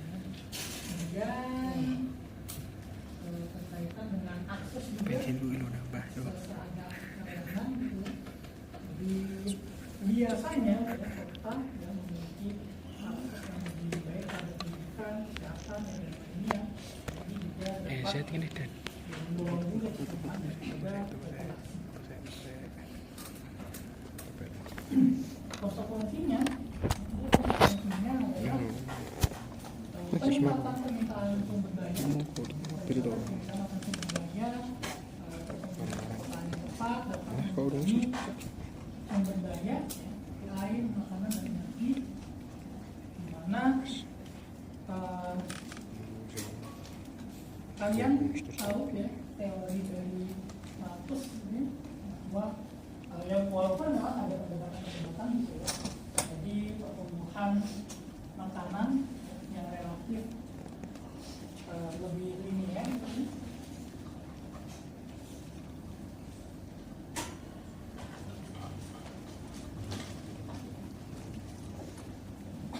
Pertumbuhan makanan yang lebih cenderungannya linear antara pertumbuhan penduduk ya, pertumbuhannya eksponensial, jadi eksponensial ya, dan di waktu tertentu ya akan menghabiskan sumber daya makanan. Dan itu juga individu yang ada di situ, individu yang ada di perkotaan ya, tentunya dituntut untuk lebih kreatif lagi begitu, dalam tanda kutip dalam menghasilkan sumber daya yang ada, sumber daya yang terbatas, apa yang bisa dilakukan, apa yang bisa ditambah begitu, sehingga sampai ya, pertumbuhan sumber daya itu terjadi ya, pertumbuhan dari penduduk. Dan juga konsekuensi berikutnya ya masalah lingkungan ya, tentu peningkatan polusi, kemacetan lalu lintas ya, dan lain sebagainya. Pun juga tantangan infrastruktur ya, karena makin banyaknya populasi begitu, makin beragam juga demografinya, karakteristik individunya berbeda-beda ya, tentunya hal-hal yang asimetris, hal-hal yang sedikit menyimpang itu bakal ya, untuk memenuhi tuntutan dari populasi perkotaan. Dan tentunya ya karena karakteristik demografi yang berbeda, kemudian juga mungkin ada yang baik secara edukasinya, kemudian pekerjaannya juga baik, sehingga ada yang kaya, juga ada yang miskin juga ya, dari ini dapat memperburuk ketimpangan sosial itu. Dan bahkan ya dia lebih jauh lagi ya, arahnya terhadap kesenjangan di dalam akses untuk mendapatkan fasilitas-fasilitas yang ada di perkotaan.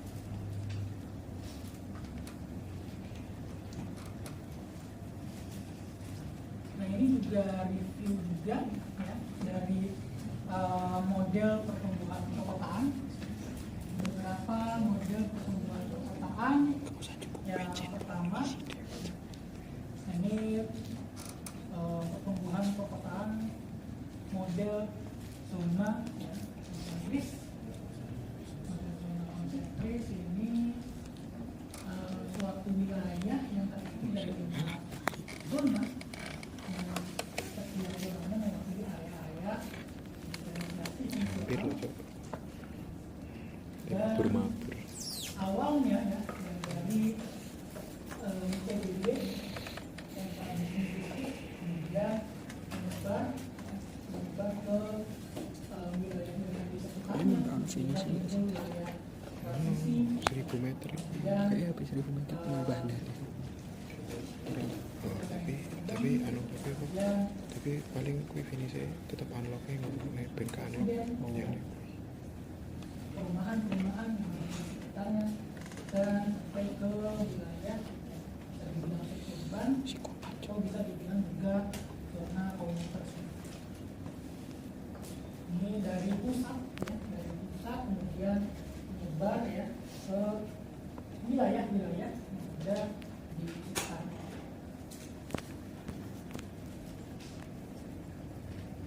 Kemudian yang kedua model sektor ya didasarkan dari sektor-sektor pertumbuhan apa yang ada di sektor tersebut. bensin apa Kota-kota yang tumbuh dalam sektor ya berbentuk irisan.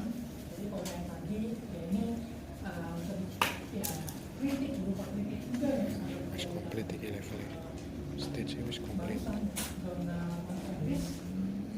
Jadi ini lebih kepada penyebarannya tidak hanya ya, terdapat di dalam satu area saja begitu, tapi bisa jadi ya ke samping-sampingnya pun gitu ya dia juga dapat menyebar.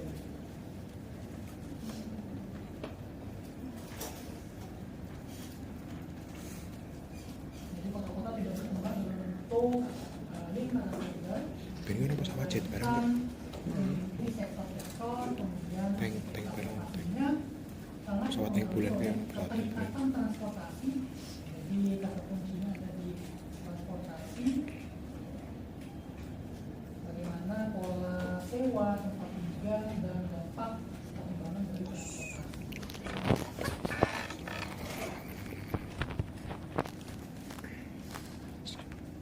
Nah, kemudian ini yang lebih kompleks lagi. Multiple model kota berkembang di sekitar beberapa pusat atau inti yang independen, kemudian Akhirnya jadi apa iki? perkembangannya Diconce mirip-mirip sebenarnya dengan model pertama, tapi ini ini kayak wah awalnya bukan hanya satu ini custom jalannya tapi inti-inti yang dapat berupa kawasan khusus mana seperti area pemukiman, kemudian industri atau bahkan pusat transportasi yang masing-masing menarik aktivitas dan juga oh ya dulu industri tertentu.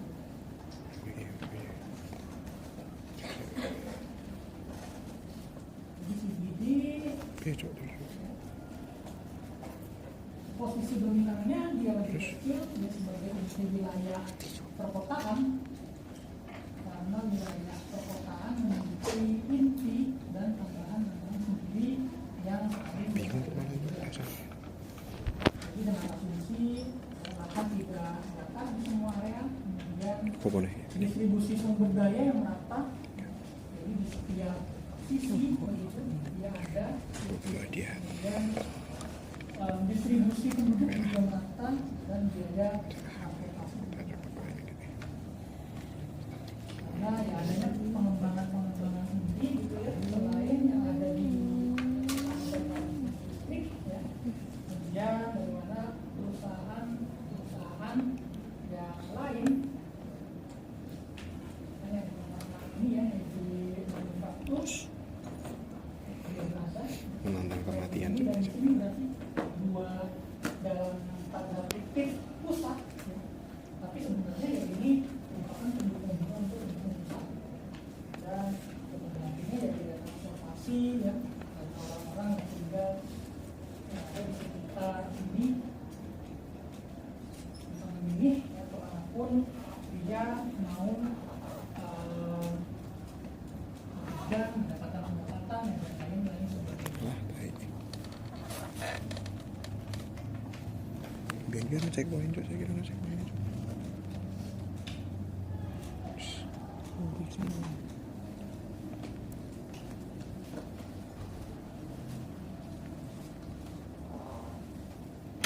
Dari ketiga ini ya menurut kalian kota metropolitan misalkan kayak Jakarta aja dia lebih kemana menurut kalian? Multiple. Ada ide kenapa? Nah, karena dia Multiple.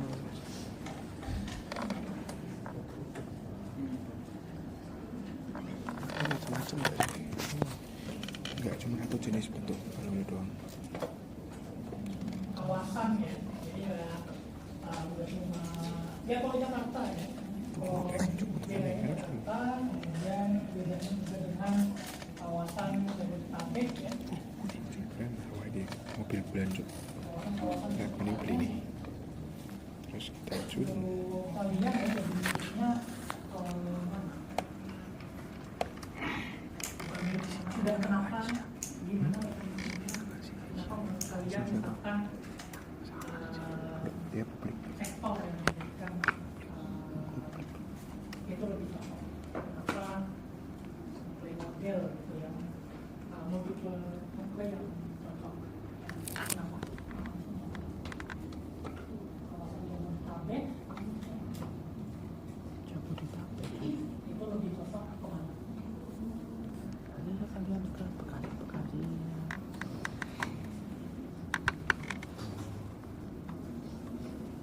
Yang multiple kan?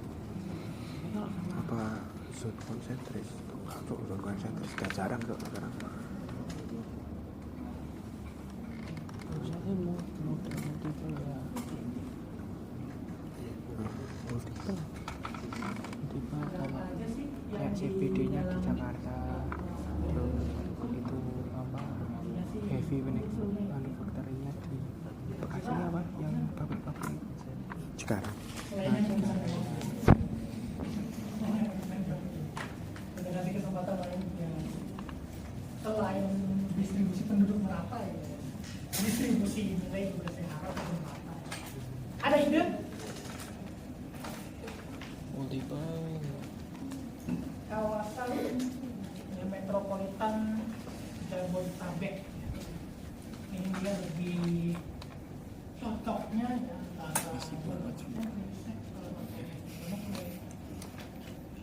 dan karena kenapa? Jojo pakai motor, bisa beli mobilnya banyak, Cok. Oh, nggak bisa ya. Pakai, oh, boleh, Cok.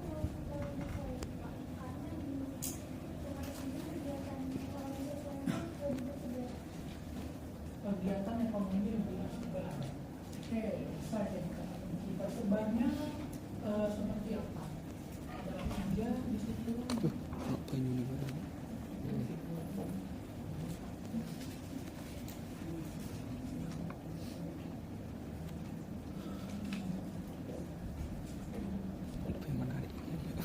mau kowe itu lebih menarik iki daripada PPT ini.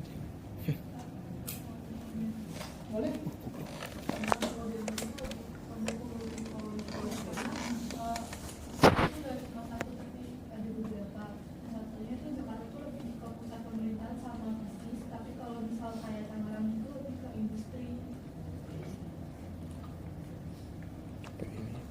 Vehicle ya kita coba. Vehicle ya kita coba yang lain. Gimana? Sudah tuh. Kita coba ATV.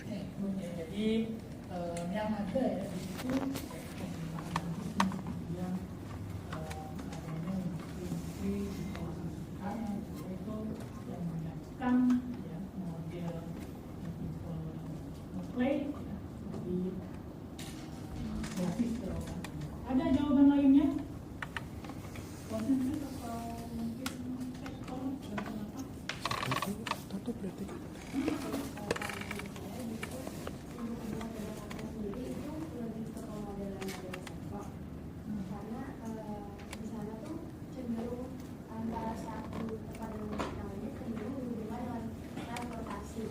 Kemudian untuk yang model Nusantara sendiri menurut saya itu lebih ke kawasan industri seperti Karawang dan Bekasi.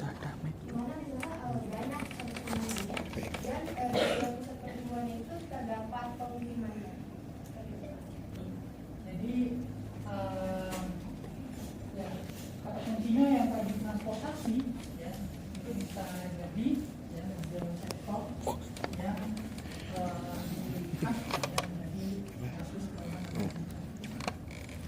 Tapi kalau misalkan kerja pribadi ya, khusus gitu terutama Jabodetabek ya kalau misalkan Ya, level maksa upgrade-nya jadi mungkin model. Karawang dan bisa berbeda sendiri, kemudian juga metropolitan itu maksudnya kota-kota bedanya kan sebenarnya ya, belum terbentuk juga gitu ya.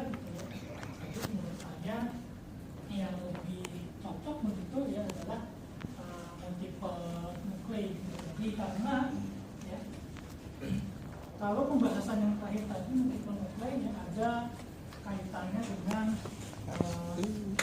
kata kunci yang kedua tadi ya, adanya pusat bisnis gitu. Kemudian Tangerang, kemudian Bekasi itu industri yang ada di sektor-sektor misalkan yang manufaktur dan sebagainya sebagai industri pendistribusian. Adapun tadi ya yang dikatakan berkaitan ya dengan wilayah Bekasi ataupun Karawang gitu ya. Nah itu Kamu harus main di map dalam lain nggak kotanya sih? sendiri, Boleh mini star nih. di dalam Yang kota map yang lain. Ini star aja macam-macam.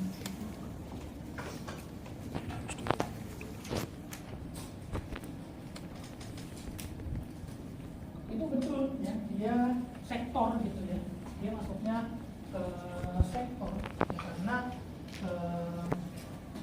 ya untuk mencapai ke suatu pusat perkotaan ya, metropolitan di Jakarta gitu ya, dia ada biaya komuternya, ada biaya transportnya gitu ya.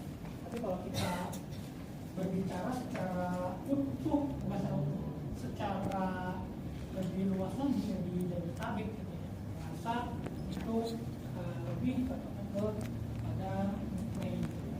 Karena adanya industri basis pendukung khususnya ya untuk Oh, ini tuh barak tentara, Cok. Tempat latihan tentara, Cok. Ini apa Cok? Oh, ban-bannya kakak tadi. Ini monster truck enak ini tuh.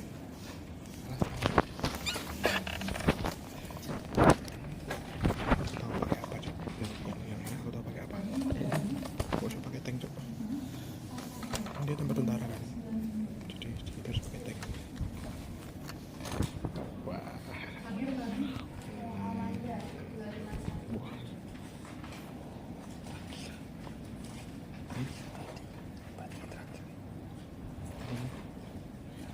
Tahu.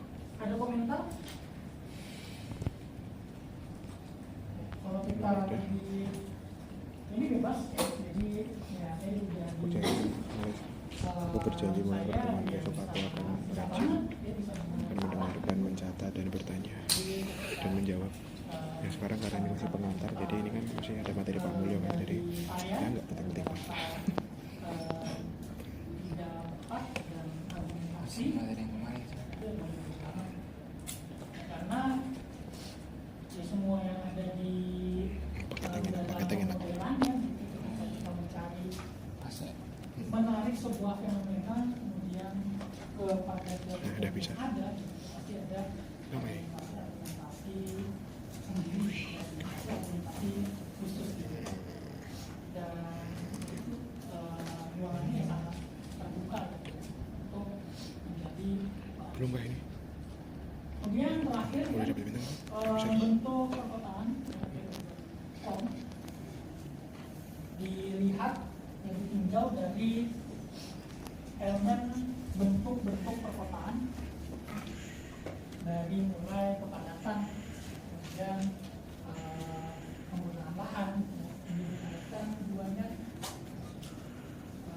ukuran jumlah penduduk yang tinggal di satu area tertentu, dia akan menentukan juga, bukan menentukan sih, tapi ya dia memilah-milih ya, bagaimana penggunaan lahan itu akan untuk fungsi-fungsi lingkungannya seperti apa, apakah pemukiman, industri retail, perkantoran, infrastruktur, dan juga penggunaan lainnya. Kemudian dari penduduk pun yang juga berkaitan juga dengan infrastruktur transportasi. Ya kaitannya hubungannya ya kan dengan aksesibilitas ya, karena dia infrastruktur ini menunjukkan tindakan Belum sholat zuhur. sebuah wilayah baik itu bangunan, ruang, atau tempat Itu tadi paling jam dan 2 berkaitan dengan jam 2 3 pekerjaan awal. mau turun gak tahu liftnya mati jadi nggak jadi sholat. Jadi pengajaran spasial, termasuk juga Mana ini? Iya, apa sih, Jan?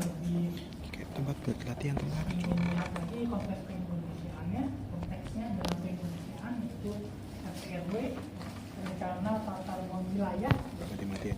yang berkaitan dengan tata letak sebuah bentuk daerah, dalam hal ini perkotaan itu terbentuk. Dan karakteristik perumahan dan juga bangunan ya, mengacu pada orientasi bangunan dan paparan terhadap sinar matahari, cat, serta cahaya alam. Jadi karakteristik ya, dari sebuah kalau tadi tipe-tipe teori-teori ya, yang ada terbentuk daripada sebuah perkotaan, model-model pertumbuhan ya, perkotaan ya, ini berkaitan juga ya, berdasarkan bagaimana nantinya karakteristik dari perumahan dan bangunan itu akan terbentuk. Jadi kalau dari sini terlihat bagaimana adanya ya pemukiman yang low class, medium class, high class gitu ya, yang sampai ke tipe-tipe yang lainnya masuk urban pemukiman di wilayah untuk menunjukkan erat dengan bagaimana karakteristik perumahan. Shockbreakernya enak banget besok kayaknya. tak masuk akal coba. Tank nggak punya shockbreaker. Lihat nih, lihat deh. Iya kayak halus banget shockbreakernya. Tuh lihat tadi punya itu. Pernah ke Bibara.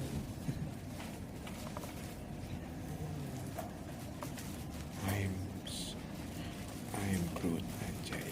Nggak tiba-tiba aku tanya mas terakhir gitu biar kalah lawan. Saya pada gitu. Kayak pasti akan sepupu deh. Arin cok yang suka ditanya pas akhir-akhir. Gila 3.000 meter cukup deh, 3.000 meter cukup 3 kilo. Kamu beli remote gak sih ini tuh? Oh iya. Coba kayak ada antenanya. Semuanya ada antenanya. Setiap aku lihat tuh lihat ada antenanya kayak remote semuanya gak sih? Kayak main orang mainin remote gitu loh. Kok ada baraknya? Coba. Ada barak tentaranya tapi ya. Anjir. Oh, emang over coba pakai tank coba. Gila. Aku sampai Ada yang nge-unlock. pengen ditanya? Aku sampai unlock pesawat jet, Cok. Ada pesawat jet aja. Ada Absen nggak F16. bisa? Pasti bapaknya tahu. Itu Cok. Absen kan.